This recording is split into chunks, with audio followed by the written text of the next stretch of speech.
che è esattamente il punto di osservazione da cui come dire, la preoccupazione fondamentale dovrebbe essere quella del bene comune. Ecco, ma come dire, come si fa a costruire una politica e anche un ruolo istituzionale che sia capace di far emergere il bene di tutti? Grazie, intanto io ho accolto molto volentieri l'invito, ringrazio i promotori, saluto tutti e ciascuno, avete scelto di essere qua, non altrove, si direbbe non avete alibi in latino, no? Quindi siamo assolutamente qui dentro una dimensione di riflessione condivisa che credo sia particolarmente utile in questo momento. Io colgo la provocazione di Iles Braghetto, ma la collego anche al tema di questa sera. E io in maniera asseverativa dico che c'è necessità della dimensione popolare in questa nostra comunità nazionale e veneta. Non è per anticipare risposte a problemi molto importanti che sono stati posti, a questioni, a riflessioni, ma è un dire che oggi la comunità nazionale, la comunità veneta ha bisogno di ritrovare un'ispirazione, una presenza organizzata, un'idea per cui in questo territorio in particolare, nella terra del Toniolo, ai tempi di Leone XIV, dire una politica cristianamente ispirata e dire la finalità del bene comune non è essere fuori dal tempo, ma dare una risposta a questo tema. E io continuo sempre a ripetere in questo periodo che questa è una stagione magnifica e drammatica. Sul drammatica credo siamo tutti assolutamente consapevoli e concordi. Sul magnifica io trovo una concezione per cui il senso del tempo, non del Cronos, ma del Kairos, è il tempo favorevole. Oggi, paradossalmente, questa ispirazione, e vorrei dire di più, lo dico subito, l'ispirazione popolare, oggi trova una forza, una ragione, una caratterizzazione ancora più forte. Perché è nel tempo del deserto che noi viviamo, in cui abbiamo più bisogno d'acqua. E la storia popolare in questo paese, ho citato Toniolo, ma perché è qui, pre-Sturzo, ma i liberi e forti di Sturzo sono stata la prima risposta avanzata per una politica laica, aconfessionale, che avesse valori, sguardo, capacità di immedesimarsi, di stare dentro le comunità e di dare una risposta che fosse la concretezza dell'amore alla gente. Direbbe Zanzotto, per noi oggi, io lo prendo a prestito, noi abbiamo un attaccamento furibondo alla nostra territorio, perché non si può non amare il Veneto. E allora, rispetto alle famose elenco di cahiers de doléances, di tutto quello che non va, se oggi siamo qui è ancora una volta per ribadire la forza, la vitalità, l'esperienza, la visione, le straordinarie opportunità che questa regione offre. Ma poi lo dirò meglio, perché siamo convinti che da qui parta ancora una volta l'idea di un disegno che non si sta da parte, non ci si isola e non ci si limita, ma il Veneto più che mai oggi può essere regione che si candida a guidare i processi nazionali. Troppo siamo stati fuori, troppo ci siamo lamentati e oggi è il primo punto. Proprio la dimensione popolare ci fa capire che abbiamo bisogno esattamente di questa politica, di una politica di senso, che abbia la capacità di incontrare le persone e si metta nella condizione di dire che attorno ai temi di SC, la dottrina sociale, che vuol dire la persona, vuol dire i soggetti intermedi, la sussidiarietà, la solidarietà, il bene comune, oggi o decliniamo questi o c'è la politica spettacolo che non ci piace, che è quella di ogni giorno. Per cui oggi la scelta, paradossalmente, che vedrà implicate anche oggi noi, è quella di dire o stiamo in tribuna ancora una volta a contemplare la politica che non ci piace, oppure decidiamo che è il tempo di dare un segnale diverso. E non lo facciamo per noi stessi, ma perché sappiamo che oggi di questa politica popolare, cristianamente ispirata, c'è bisogno. Ma levo subito un dubbio, senza isolamenti identitari, che paradossalmente la storia del popolarismo è storia di una capacità di connettersi, di radicarsi, di stare insieme, di collegare, di cooperare. Questa è la forza oggi che avrebbe un ritrovato disegno popolare, perché c'è bisogno, e chiudo questo primo aspetto, di riconciliarci con questa storia, che è storia alta, è storia profonda, è storia che è alle radici dell'esperienza di questo paese. Cioè lo ha capito, lo ha amato, lo ha servito. La classe dirigente di questo paese, e vorrei dire l'alta classe dirigente veneta, ha saputo interpretare una domanda, ha saputo ricostruire un percorso, ha saputo mettere in carico delle dimensioni valoriali, ma che poi sono state esemplificate nella straordinaria capacità di progresso, di laboriosità, di innovazione, di internazionalizzazione, per cui questa regione, io ricordo sempre, a Combay e Miane non c'erano più maschi nel secondo dopoguerra, erano tutti emigrati. A Sernaglia abbiamo la prima comunità di emigranti d'Italia, come a dire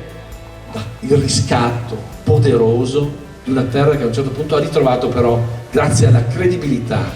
vorrei dire alla stima, all'affetto della classe dirigente, la capacità di guardare avanti, di avere l'intraprendenza, di avere una speranza come energia straordinaria di bene, come capacità di dettare un futuro alle giovani generazioni.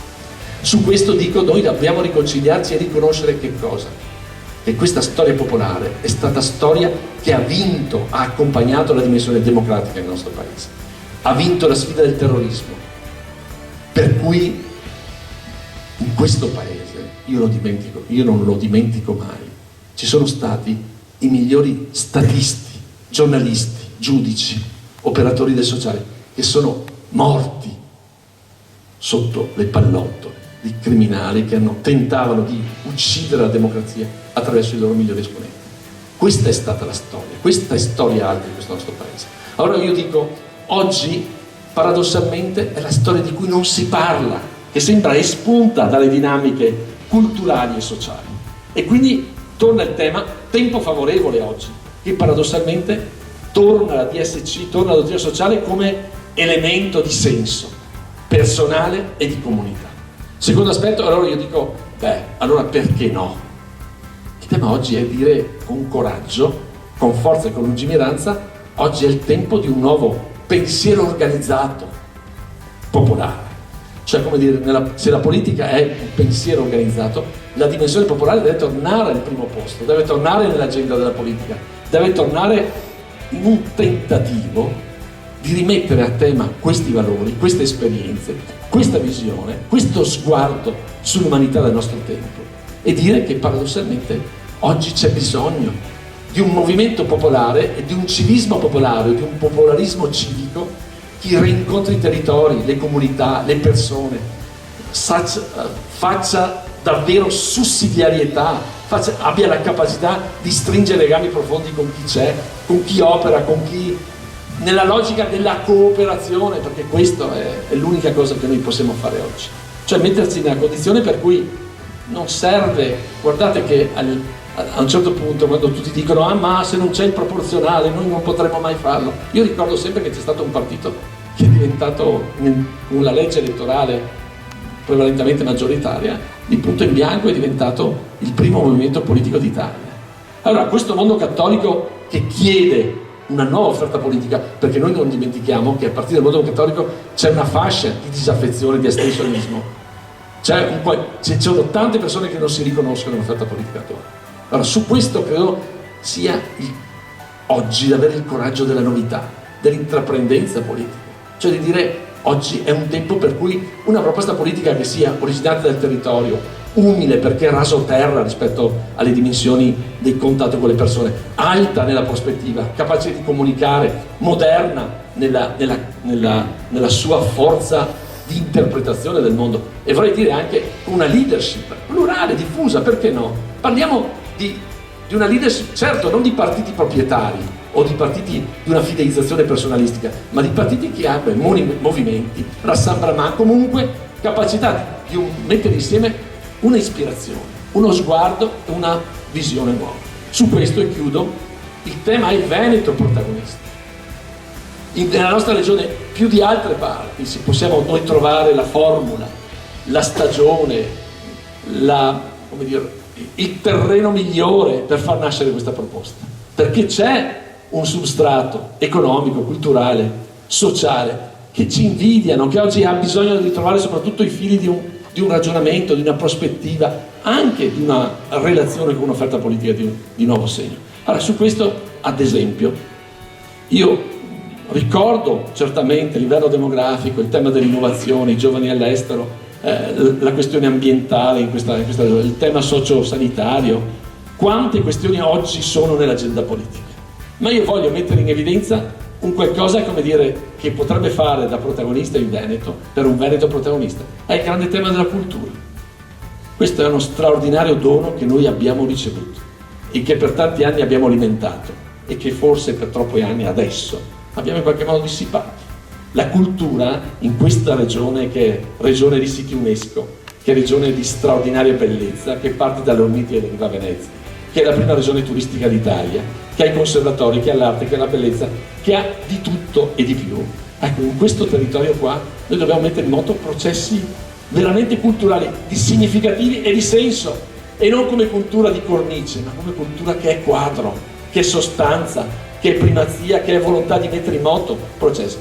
Lo abbiamo fatto in maniera molto sussidiaria, in maniera molto semplice, qui, in questo territorio, quando a partire dalle associazioni abbiamo messo in moto il tema della candidatura a capitale italiana della cultura.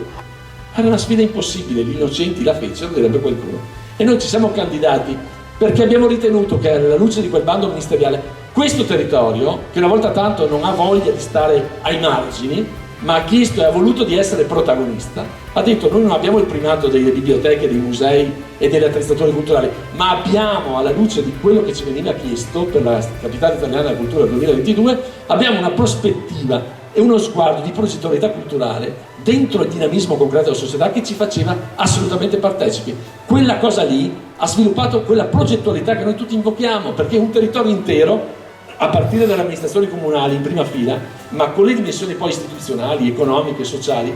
si è messo in moto, ha creato un'energia fantastica che ha